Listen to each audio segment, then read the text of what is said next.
My dear friends, तो जैसा कि आप जानते हो कि हम प्रतिशत के जो महत्वपूर्ण प्रश्न हैं उनकी हम प्रैक्टिस कर रहे हैं। तो पिछली क्लास में हमने क्वेश्चन नंबर 55 तक सॉल्व कर लिए थे, है ना। तो आज की क्लास में हम क्वेश्चन नंबर 56 से सॉल्व करेंगे, राइट। तो दोस्तों क्वेश्चन नंबर 56 को आप ध्यान से देखिएगा। अगर क्वेश्चन नंबर 56 आपको समझ आता है तो आप हमारी वीडियो को लाइक और शेयर जरूर कीजिएगा, क्लियर। और दोस्तों अगर आप इस वीडियो को पहली बार देख रहे हो तो आप हमारे चैनल को सब्सक्राइब जरूर कीजिएगा, क्लियर। तो चलिए चलते हैं आज के क्वेश्चन नंबर 56 की तरफ और ध्यान से देखिएगा कि क्वेश्चन नंबर 56 जो है वो किस प्रकार से है ना। तो देखिए क्वेश्चन नंबर 56 को हम सॉल्व करते हैं, है ना।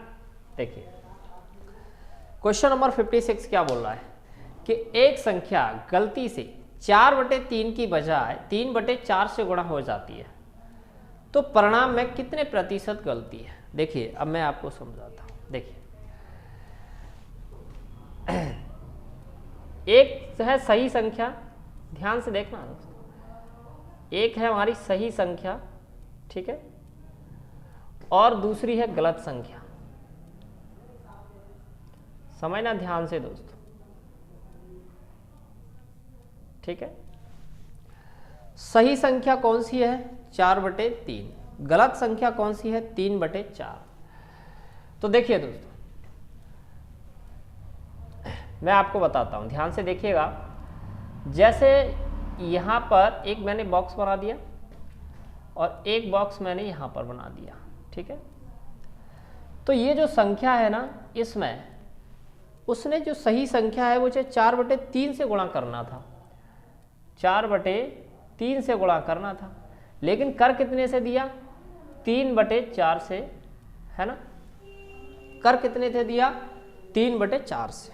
ध्यान से देखिएगा उसे गुणा किसने, भाई किसी ने ये बोला कि इस संख्या में आपको 4/3 से गुणा करना है। अब कोई भी संख्या है वो हमें पता नहीं है, कोई भी संख्या है लेकिन हमें वो पता नहीं है। उसे बोला गया कि इस संख्या में 4/3 से गुणा करना है, लेकिन उसने 4/3 से तो किया नहीं, 3/4 से कर दिया। तो कुछ ना कुछ गलती होगी, क्लियर। आप ध्यान से देखिएगा, तो उसे गुणा करना था 4/3 से, लेकिन कर दिया 3/4 से, है ना। तो अब यही पूछ रहा है तो कितने प्रतिशत की गलती हुई। तो देखिए दोस्तों, आप यहाँ पर कोई ऐसी संख्या मानो जिसमें 3 का भी भाग चला जाए और जिसमें 4 का भी भाग चला जाए, है ना। तो ऐसी संख्या जो है वो है 12। अब 12 मान लीजिए, ठीक है, 12 मान लिया हमने। अब 12 को इस कैंसिल आउट करेंगे तो कितना हो जाएगा, 3 चौके 12, है ना। तो 4 चौक कितना हो जाएगा 16, ठीक है। इसको कैंसिल आउट करेंगे, 4 तिये 12, 3 त्रिक 9, ठीक है। तो वो संख्या आना चाहिए थी 16, लेकिन आ कितनी गई 9। तो कितने प्रतिशत की गलती हुई है। तो 16 से 9 पर कितने प्रतिशत की गलती हुई। 16 से 9 कितना कम है भाई 7, है ना, 7 कम है। कितने पर भाई 16 पर। परसेंट निकालने के लिए 100 का मल्टीप्लाई करो, ठीक है। इसे कैंसिल आउट करेंगे, 4 चौके 16, 4 दूनी 8, 4 पंजे 20, है ना। तो ये हो जाएगा हमारा कितना, देखो 7 पन 35 और 7 दूनी 14, 14 और 3 कितने हो जाएंगे 17, बटे में कितना आ गया हमारा 4। अब इसको कैंसिल आउट करो, तो जब आप इसको कैंसिल आउट करोगे तो ये कितना बनेगा, 4 चौक 16, है ना, 1 बचा 15 हो गए, 4 तिये 12 पॉइंट, 4 तिये 12 और फिर 4 सत्ते 28 और 4 पंजे 20, है ना। यानी कि 43.75% जो है वो हमारा राइट आंसर है। यानी कि ऑप्शन नंबर बी जो है वो हमारा राइट आंसर है, क्लियर। तो चलिए मैं इस क्वेश्चन को एक बार फिर से रिपीट कर देता हूं, जिन लोगों को समझ नहीं आया है वो एक बार फिर से देखिएगा। देखिए क्वेश्चन क्या बोल रहा था कि कोई भी संख्या है, आप ध्यान से समझिएगा, कोई संख्या है लेकिन वो हमें पता नहीं है। जैसे ये संख्या मान ली हमने, पता नहीं है कोई भी संख्या है, उसमें गुणा करने को कहा गया 4/3 से, लेकिन 4/3 से तो किया नहीं उसने, 3/4 से कर दिया। अब वो संख्या हमें पता नहीं है तो हम संख्या मान लेते हैं, कितनी संख्या मान लेते हैं 12। अब ये कैसे मानी, ऐसी संख्या मानना है कि जिससे इसमें 3 का भी भाग चला जाए और 4 का भी, तो ऐसी संख्या हमने मान ली कितनी 12।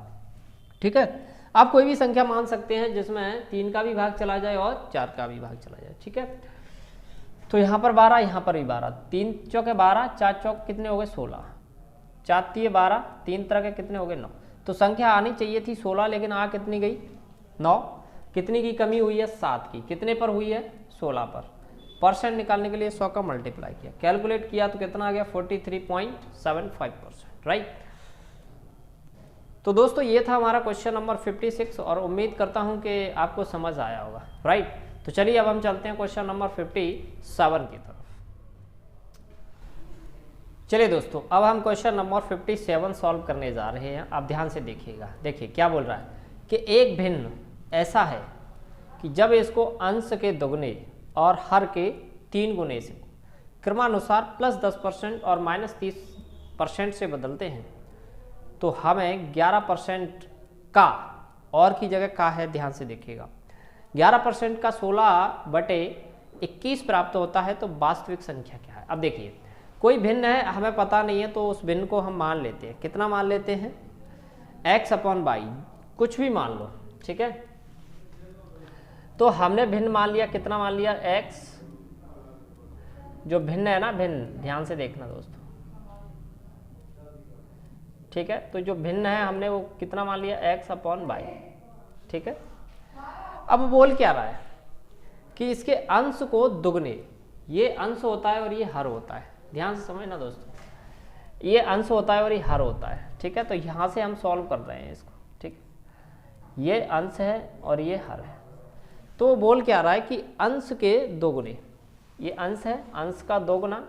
ठीक है, फिर बोल रहा है वो हर के 3 गुने, हर के 3 गुने। ठीक है, हर के 3 गुने को, अब ध्यान से देखिएगा दोस्तों। ठीक है, हर के 3 गुने को, देखो अंश का 2 गुना, हर का 3 गुना को क्रमशः +10%। अब देखना ध्यान से, +10% यानी कि 100 पर +10%, जब 100 पर +10% यानी कि कितना हो जाएगा 110%, है ना। ठीक है, कितना हो जाएगा 110%। फिर -30%, तो 100 पे -30% यानी कि 100 में से 30 जाएंगे तो कितना हो जाएगा 70। ठीक है, बराबर बराबर क्या बोल रहा है, तो हमें 11%, ध्यान रखना 11%, परसेंट हटाएंगे तो नीचे कितना लगेगा 100। 11% का 16/21 का 16/21, बस खत्म। इसके बाद हमें क्या करना है, सिर्फ और सिर्फ xy की वैल्यू निकालना है। अब देखिए xy की वैल्यू कैसे निकालते हैं। आप यहाँ से 0 से 0 कट कर दीजिए। ठीक है, 0 से 0 कट कर दिया, यहाँ पे 7 से ये काट दीजिए, 7 एकम 7 और 7 दिए 21। ठीक है, ये 11 से 11 काट दीजिए, तो क्या हो जाएगा देखो ध्यान से, x × 2 है ना, x × 2 बटे में कितना y × 3 बराबर 16 बटे में कितना 100 और × 3। तो देखो ये 3 से 3 कट जाएगा और 2 से ये कट जाएगा, 2 × 8 = 16, है ना। तो फाइनली x/y जो है वो हमारा कितना आ जाएगा 8/100। अब आप इसको काट लो, 4 दूनी 8, 4 दूनी 8, 4 पंजा 20। तो फाइनली x/y जो है वो हमारा कितना आ जाएगा 2/25, है ना, 2/25। यानी कि जो हमारी वास्तविक अंश क्या है, तो वास्तविक जो अंश है ना, वो कितना है हमारा 2/25। ठीक है, अंश नहीं है यहाँ पर, भिन्न होगी कि तो वास्तविक भिन्न क्या है। ठीक है, तो वास्तविक भिन्न जो है वो हमारी कितनी हो गई दोस्तों 2/25। क्लियर। तो जो लोग इस क्वेश्चन को समझ चुके हैं वो तो बहुत ही अच्छी बात है, लेकिन अगर जिन लोगों को क्वेश्चन समझ नहीं आया है तो मैं उस क्वेश्चन को फिर से रिपीट कर रहा हूँ, आप फिर से ध्यान से देखिएगा, है ना। देखिए क्या बोल रहा है कि एक भिन्न ऐसा है जब इसको अंश के 2 गुने, देखो अंश के 2 गुने, हर के 3 गुने, हर के 3 गुने को क्रमशः प्लस 10%, 100 पे 10% यानी 1 से 10, माइनस 30%, माइनस 30 यानी 100 पर माइनस 30 कर देंगे 70 आएगा, ठीक है। बदलते हैं तो हमें 11%, परसेंट हटाएंगे नीचे 100 आएगा, 11% का 16/21 प्राप्त होता है, और की जगह का है, तो वास्तविक भिन्न क्या है, ठीक है। बस इसके बाद हमने इसको कैलकुलेट किया और कैलकुलेट करके जो है वो हमारी वो वास्तविक भिन्न है वो कितनी आ गई, 2/25, है ना। तो ये था दोस्तों क्वेश्चन नंबर 57, है ना। तो उम्मीद करता हूँ कि क्वेश्चन नंबर 57 आपको समझ आया होगा, है ना। तो चलिए अब हम चलते हैं क्वेश्चन नंबर 58 की तरफ। चलिए दोस्तों अब हम क्वेश्चन नंबर 58 सॉल्व करने जा रहे हैं, और आप ध्यान से देखिएगा कि क्वेश्चन नंबर 58 किस प्रकार से। देखिए 405 मिठाई को कुछ बच्चों के बीच में ऐसे बांटा जाता है कि प्रत्येक बच्चे द्वारा प्राप्त की गई मिठाई की संख्या कुल बच्चों की संख्या का 20% है, ठीक है। तो प्रत्येक बच्चे द्वारा प्राप्त की गई मिठाई की संख्या क्या है। देखिए दोस्तों ध्यान से मैं आपको बताता हूं, देखिए यहां पर हम ले लेते हैं कुल बच्चे, अच्छे से समझना, कुल बच्चे, और इधर ले लेते हैं हम प्रत्येक बच्चा, ठीक है, प्रत्येक बच्चा, ठीक है। अब बोल क्या रहा है क्वेश्चन, पता है आपको क्या बोल रहा है, एक बार फिर से पढ़ता हूं मैं कि 405 मिठाई को कुछ बच्चों में के बीच में ऐसे बांटा जाता है कि प्रत्येक बच्चे द्वारा प्राप्त की गई मिठाई की संख्या, प्रत्येक बच्चे द्वारा प्राप्त की गई मिठाई की संख्या, प्रत्येक बच्चे द्वारा प्राप्त की गई मिठाई की संख्या कुल बच्चों की संख्या का 20% है। तो कुल बच्चे हम कितना मान लेते हैं, हम 100 मान लेते हैं, 100x मान लेते हैं, ठीक है। कुल बच्चे अगर हम 100x मान लेते हैं तो कुल बच्चों का ये 20% है, तो 100 का 20% तो 20 ही आएगा, तो ये कितना हो जाएगा 20x, ठीक है। अब हम इसको क्या सॉल्व करते हैं, देखो 20 एकम 20 और 20 पंजा 100, तो फाइनली ये कितना हो जाएगा 5x, और ये हो जाएगा कितना x। अब ये टोटल जो है वो कितना दे रखा है 405 टोटल मिठाई, ठीक है। क्यों, देखो जब प्रत्येक बच्चे को x है तो 5x बच्चे को कितनी होगी, इसका इसमें मल्टीप्लाई करेंगे, है ना, तो कितना हो जाएगा 405, तो इसका इसमें मल्टीप्लाई करेंगे तो ये 5x स्क्वायर हो जाएगा, बराबर कितना हो जाएगा 405, तो x स्क्वायर बराबर कितना 405/5, इससे कट जाएगा, ये हो जाएगा 81, तो फाइनली x स्क्वायर बराबर कितना हो जाएगा 81, तो x की जो वैल्यू है वो कितनी आ जाएगी 9, तो 9 स्वीट्स जो है वो हमारा क्या हो जाएगा आंसर हो जाएगा, है क्लियर। तो चलिए इसको एक बार फिर से रिपीट कर देता हूं, देखिए ध्यान से कि 405 मिठाइयों को कुछ बच्चों के बीच में ऐसे बांटा जाता है कि प्रत्येक बच्चे द्वारा प्राप्त की गई मिठाई की संख्या कुल बच्चों की संख्या का 20% है। कुल बच्चे कितने मान लिए हमने 100x, अब इसका 20% जो है वो प्रत्येक बच्चे को मिलता है, इसका 20%, तो अगर इसको 100x मिलता है तो इसको 20x मिलेगा, ठीक है, 20x मिलेगा प्रत्येक बच्चे को, तो इसका हो गया 5x, इसका हो गया 1x। अब देखो अब प्रत्येक बच्चे को कितना मिलता है x है, और बच्चे कितने हैं 5x, ठीक है, तो इसका इसमें क्या हो जाएगा मल्टीप्लाई, ठीक है।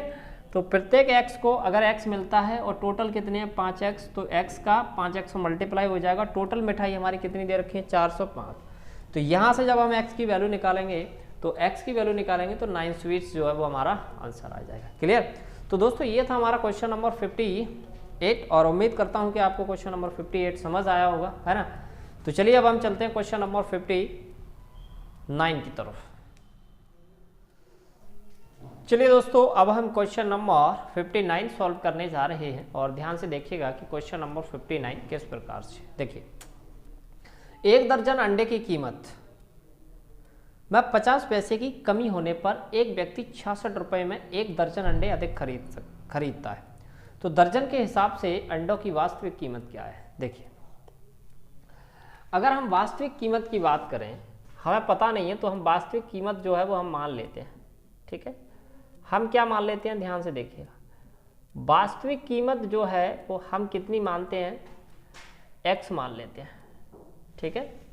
वास्तविक कीमत जो है वो कितनी है, 100 रुपये है। उसके बाद वो क्या बोल रहा है कि 50 पैसे की कमी हो जाती है। 50 पैसे की कमी यानी कि 50 पैसे है। अगर 50 पैसे को हम रुपीज़ में कन्वर्ट करें तो कितना हो जाएगा, 0.5 रुपीज़। बोलो इतना ही तो होगा, 0.5 रुपीज़। देखो 50 पैसे कम हो जाते, पहले कीमत x थी, अब आ जाएगी घटी हुई कीमत, ठीक है, घटी हुई कीमत। अब एक चीज़ समझना ध्यान से, घटी हुई कीमत यानी पहले 100 रुपये थी, अब कितनी हो गई, x माइनस 0.5 रुपीज़, ठीक है, अब इतनी हो गई, ठीक है। अब एक चीज़ ध्यान से देखिएगा, बहुत ही सिंपल सा क्वेश्चन है, देखिए कि अब वो क्या कर रहा है कि 66 रुपये में, 66 रुपये में, है ना, 66 रुपये में 66 रुपये में इस कीमत से वो अंडे खरीद रहा है, x माइनस 0.5। पहले क्या कर रहा था कि 66 रुपये में वो इस कीमत से अंडे खरीद रहा था। तो क्या बोल रहा है वो कि पहले की तुलना में अब जो है वो 1 दर्जन अधिक मिल रहा है। तो अभी अगर 1 दर्जन अधिक मिल रहा है तो पहले 1 दर्जन कम था, 1 दर्जन कम था, तो इसका मतलब 1 दर्जन इसमें ऐड करना पड़ेगा, ठीक है। एक बार फिर समझिए कि अभी की बात कर रहे हैं कि अब जो 66 रुपये में इस कीमत से अंडे खरीद रहा है, ठीक है। पहले क्या कर रहा था, 66 रुपये में इस कीमत से अंडे खरीद रहा था। तो वो क्या बोल रहा है क्वेश्चन कि अब जो पहले जो अंडे खरीद रहा था उससे अभी जो खरीद रहा है तो 1 दर्जन अधिक आते हैं। तो इससे तो 66 रुपये में इस कीमत से अंडे खरीद रहा है तो 1 दर्जन अधिक आते हैं। तो पहले क्या था, 1 दर्जन कम आते थे, तो इसका मतलब 1 इसमें जोड़ना पड़ेगा, तब ये दोनों कैसे होंगे, बराबर। बस इसके साथ क्वेश्चन खत्म। अब देखिए ध्यान से, 66 बटे कितना हो जाएगा, x माइनस 0.5, इसको इधर लाओ, 66 बटे x बराबर कितना बन। अब यहाँ से 2 कंडीशन है कि या तो आप इसको सॉल्व करो या फिर आप ऑप्शन से वेरीफाई करो। ऑप्शन से वेरीफाई कैसे, देखिए ध्यान से। सबसे पहले ऑप्शन में कितना दे रखा है, 5, है ना, 5 रुपये प्रति डोज। तो अगर यहाँ पे हम 5 लेते हैं तो क्या 5 से 66 कट रहा है, नहीं कट रहा, तो इसका मतलब 5 जो है वो हमारा कैंसिल हो गया। फिर हम चलते हैं ऑप्शन नंबर बी पर। अगर हम ऑप्शन नंबर बी को सेटिस्फाई करते हैं, ध्यान से समझना, option number B, option number B में कितना दे रखा है, 6। तो अगर हम यहाँ पर x की वैल्यू 6 रखते हैं, देखो 6 बटे कितना, 6 माइनस 0.5 माइनस ये हो जाएगा 66 बटे 6 बराबर कितना, 1 आना चाहिए। तो देखो ये हो जाएगा हमारा 66 बटे 6 में से 0.5 जाएगा तो ये बचेगा 5.5 माइनस ये कट जाएगा हमारा 11 आ जाएगा, बराबर कितना, 1। यहाँ से पॉइंट हटाएंगे तो ये 0 लगेगा, 11 पंजे 55 और 11 छंगे 66, इससे ये 11 छंगे 66, तो ये हो जाएगा 12। तो 12 माइनस 11, 12 माइनस 11 बराबर 1, इसका मतलब 1 बराबर 1। कहने का मतलब ऑप्शन नंबर बी जो है वो हमारा सेटिस्फाई हो चुका है, 1 बराबर 1 आ चुका है। तो बी ऑप्शन जो है वो हमारा राइट आंसर है। क्लियर दोस्तों। तो उम्मीद करता हूं कि क्वेश्चन नंबर 59 आपको समझ आया होगा। अगर क्वेश्चन नंबर 59 समझ नहीं आया तो एक बार फिर से रिपीट कर रहा हूं, आप ध्यान से देखिए। देखिए क्या बोल रहा है कि अंडे कुछ दर्जन जो खरीदता होगा, लेकिन ये नहीं पता है कि कितनी कीमत से खरीदता था। तो हमने वास्तविक कीमत मान ली कितनी, 100 रुपये। अब उसके बाद कीमत उसकी घट गई, तो 1 दर्जन अधिक खरीद लेता है। कितनी कीमत घट गई, 0.5। तो पहले 100 रुपये में आता था, वो उसकी कीमत घट गई तो x माइनस 0.5 में आ रहा है। तो अगर मैं कहूँ कि अब जो खरीदता है वो पहले 66 रुपये में इस कीमत से अंडे खरीदता है, ठीक है, तो इस कीमत से अंडे खरीदता है। और फिर वो क्या बोल रहा है, पहले क्या करता था वो कि 66 रुपये में इस कीमत से अंडे खरीदता था। तो पहले जितने दर्जन अंडे आते थे उससे अब जो खरीद रहा है तो 1 दर्जन अधिक आ रहे हैं। तो अब इसमें 1 दर्जन अधिक है और इसमें 1 दर्जन कम है, तो इसमें 1 जोड़ना पड़ेगा, तब ये दोनों कैसे होंगे, बराबर। बस इसके साथ हमने क्या किया, इसको इधर लाए तो ये माइनस हो गया, बराबर 1। अब यहाँ से इसको या तो इसको सॉल्व करोगे, क्वाड्रेटिक इक्वेशन बनेगी, द्विघाती समीकरण बनेगा, फिर उसको सॉल्व करेंगे तो काफ़ी टाइम लग जाएगा, राइट। तो इसी हम इसको ऑप्शन से सेटिस्फाई करते हैं, ऑप्शन से, यानी कि जैसे कि पहला ऑप्शन 5 है, तो अब यहाँ से अगर x बराबर 5 रख के देखते हैं तो ये इससे कट नहीं रहा है, तो इसका मतलब ये ऑप्शन हमारा सेटिस्फाई नहीं होगा। फिर हम जाते हैं बी ऑप्शन पे, बी ऑप्शन हमारा क्या बोल रहा है, 6 है। तो अगर हम यहाँ पे 6 रखते हैं तो देखो ये कैंसिल आउट हो रहा है, तो हमने यहाँ पे 6 रखा, यहाँ पर भी 6 रखा, जब इसको सॉल्व किया तो कितना आ गया, 1 बराबर 1, सेटिस्फाई हो गया। इसका मतलब ऑप्शन नंबर बी जो है वो हमारा राइट आंसर है। कहने का मतलब ये है कि अंडों की जो वास्तविक कीमत है वो 6 रुपये प्रति डोजन है, ठीक है। तो दोस्तों उम्मीद करता हूँ कि क्वेश्चन नंबर 59 आपको समझ आया होगा, क्लियर। तो चलिए अब हम चलते हैं क्वेश्चन नंबर 60 की तरफ। चलिए दोस्तों अब हम क्वेश्चन नंबर 60 सॉल्व करने जा रहे हैं। आप ध्यान से देखिएगा क्या बोल रहा है। एक निश्चित वर्ष में एक कस्बे की जनसंख्या 45,000 थी। अगले वर्ष पुरुषों की जनसंख्या में 5% और महिलाओं की जनसंख्या में 8% की वृद्धि हुई। कुल जनसंख्या बढ़कर 48,000 हो गई। उस शहर में पुरुषों और महिलाओं की जनसंख्या का अनुपात क्या है, ज्ञात कीजिए। देखिए दोस्तों अब ध्यान से देखिएगा क्या बोल रहा है कि एक कस्बे की जो जनसंख्या है, कुल जनसंख्या, कस्बे की जनसंख्या वो 45,000 थी। ध्यान से देखना, यानी कि कस्बे की जो जनसंख्या है, अच्छे समझना, कस्बे की जनसंख्या, कस्बे की जो जनसंख्या है वो हमारी कितनी है, 45,000, ठीक है। अब वो बोल रहा है कि पुरुषों की जनसंख्या में 5% और महिलाओं की जनसंख्या में 8% की वृद्धि हुई। देखो तो इधर हम ले लेते हैं पुरुष और इधर ले लेते हैं हम महिलाएं, ठीक, अच्छे समझना, ठीक है। अब एक चीज समझ लेना ध्यान से कि टोटल जनसंख्या जो है वो कितनी है, 45,000 है। देखो टोटल जनसंख्या है वो कितनी है, 45,000। उसमें वृद्धि कितनी होती है, पुरुषों में 5% की, 5% की। टोटल जनसंख्या है वो है हमारी 45,000 और इसमें वृद्धि होती है कितने की, 8% की, ठीक है। तो जब यहां से आप परसेंट हटाओगे तो नीचे कितना आएगा, 100। 2 जीरो से 2 जीरो कैंसिल आउट हो जाएंगे, ठीक है। 5 से ये 0 आ जाएगा पहली बात तो, 5 25 और 5 चौके 20, 20 और 2 22, ठीक है। इसको देखो यहाँ परसेंट हटाएंगे तो नीचे कितना आएगा, 0, 2 जीरो से 2 जीरो कैंसिल, तो ये 0 हो जाएगा हमारा। 8 का 0 करेंगे तो 0, 8 5 40, 8 चौक 32, 32 और 4 36, ठीक है। अब कहने का मतलब ये है, देखिए ध्यान से, तो पुरुष की जो जनसंख्या है वो कितनी बढ़ गई, 2250 और महिलाओं की जो जनसंख्या है वो कितनी बढ़ गई, 36, ठीक है। पुरुषों की जो जनसंख्या है वो 2250, महिलाओं की जनसंख्या है वो कितनी बढ़ गई हमारी, 3600। अब देखिए ध्यान से कि पहले जो जनसंख्या है वो 45,000 थी, पहले जो जनसंख्या है वो 45,000 थी, अब जो जनसंख्या है वो 48,000 हो गई। तो टोटल जनसंख्या कितनी बढ़ गई, 45,000 से 48,000 यानी कि 3,000, है ना। तो जनसंख्या जो टोटल है वो कितनी बढ़ चुकी है हमारी, 3,000। बस इसके साथ हमारा क्वेश्चन खत्म हो जाता है। 3600 में से 3,000 घटाएंगे, 3600 में से 3,000 घटाएंगे 600 बचेगा, और 3,000 में से 2250 घटाएंगे तो ये बचेगा हमारा 750। तो 1 जीरो से 1 जीरो कट गया, 15 चौके 60 और 15 पंजा 75, है ना। तो पुरुष और महिलाओं की जो जनसंख्या का अनुपात है वो कितना है, 4:5, यानी कि ऑप्शन नंबर ए जो है वो हमारा राइट।